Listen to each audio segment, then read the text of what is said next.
dokie. So, it's been, I don't know, 2 or 3 hours or whatever. Maybe it's been 2 hours. I mentioned this stuff in the last segment. This is called. I just want to see if I can get it to focus here on me. See, it says before and after deoxidizer from lbepen.com. This stuff is an extremely useful deoxidizer for vulcanite.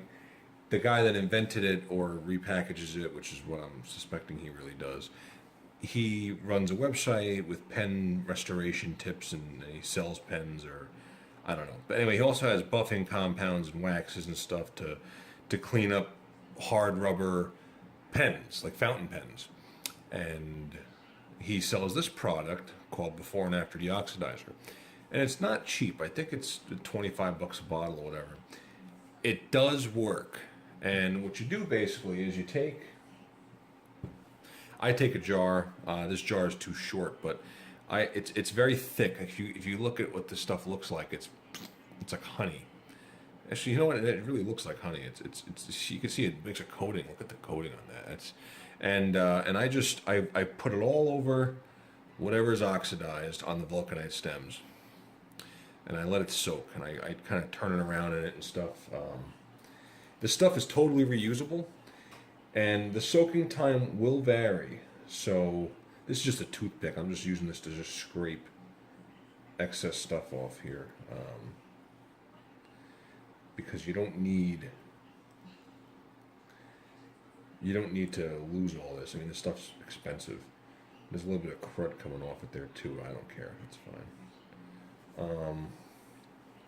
So basically, the long story short is, put the stuff in a jar, a container, a Tupperware, a dish, anything. It doesn't matter. You coat the vulcanite in it, and you just walk away. And he says, leave it for 20 minutes, 30 minutes, check your progress, this and that. I got to tell you, I've left this stuff overnight, and I don't really have any problem. It doesn't. I've never had it eat vulcanite. It's not. It doesn't work aggressively like that. This has been soaking for a couple hours. I'm gonna rub this down now with a rag here, just a paper towel, and you can see what it does. You remember how green and crusty it was, the pen? Terry cloth works even better, or any kind of a cloth rag, something that's got a little bite to it. But look at the surface of that. That's the stuff that comes off, and if you can see, it leaves a black rubber surface afterwards. For anybody wondering, I have never used this on what was, let's say, a shiny buffed surface that had oxidized. Every time I've used this, it's been on a pipe that's been horribly oxidized, and there's usually a matte surface underneath, and that matte surface is not a function of the oxidizer compound. It's just a function of the pipe was not buffed to begin with. You know what I mean? So I don't know if it would leave a shiny surface shiny if you went over it. I wouldn't be able to answer that question. But look, even the bit, look at that. It's really, it leaves everything black. All the oxidation's gone. And, people who like to do the OxyClean thing or the bleach water soak, I don't like doing that. I find that it adds a rough surface texture. I feel like that stuff actually eats away the vulcanite along with the oxidation. This stuff, I've left them overnight and it doesn't matter, So I hate to give up trade secrets, but, I don't make any money on this, so who cares? But, go to lbepen.com, buy the before and after deoxidizer. And you will be impressed with the oxidation removal power of this. It's really the only thing that I've ever found that does this. A buddy of mine was experimenting, mixing up some household chemicals, and he discovered a combination that worked pretty good on most vulcanite stems. And I have yet to talk about that anywhere, but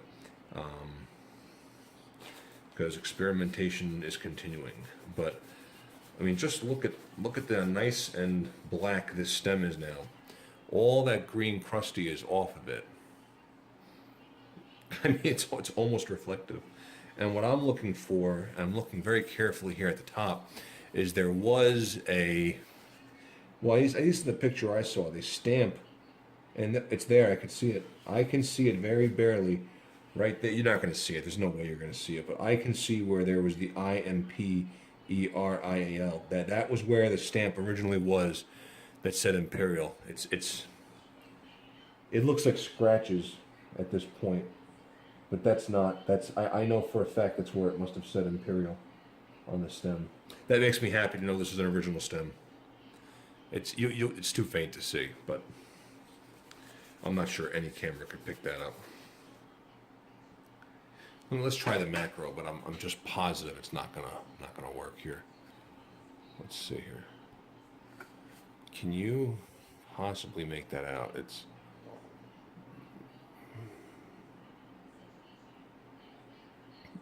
see right there. That's where it says Imperial. See, that's the P. Imperial. Anyway, so that's this stuff. I mean, it's like honey. Look at that. And that's the LBE pen deoxidizer. I use it for the stems. And now we have a pipe. I'm going to run a pipe cleaner through it, actually. I didn't even do that yet. Just aside from cleaning the internals. Let me, there we go. This is just, I just want to get the gunk out of the middle of it. It works amazing, this stuff. It really does function, but it takes time.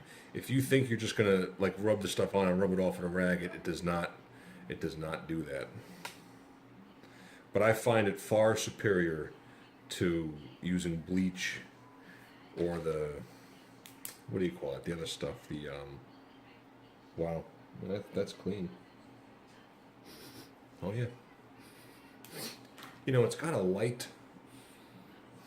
scent to it, like it almost smells like something. I can't put my finger on it from Home Depot. I can't exactly put my finger on it, but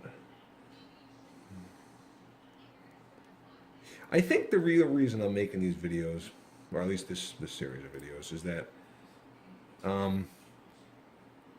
I'd like people to understand that, you know, the only thing really that's tricky or hard to do with pipe cleanup, and I'm hesitant to use the word restoration, because while I certainly have restored pipes to their original as new condition, most pipes are what I would consider a refurbishment or just a good cleaning or a touch up or a slight refinishing. You know, the word restoration is thrown around a lot, you know, and I see, you go on eBay and you see some real junky pipes with wavy stems and wavy and messed up bits, and you know, and then people say, oh, they're restored, and I go, you know, they're not really restored. But I want people to know that, you know, it's not out of the reach of the average guy to do this for fun as a hobby. You know, I mean, in reality, what did we use? We used a ton of alcohol, and this stuff's like less than $1 a bottle. We have a couple mason jars.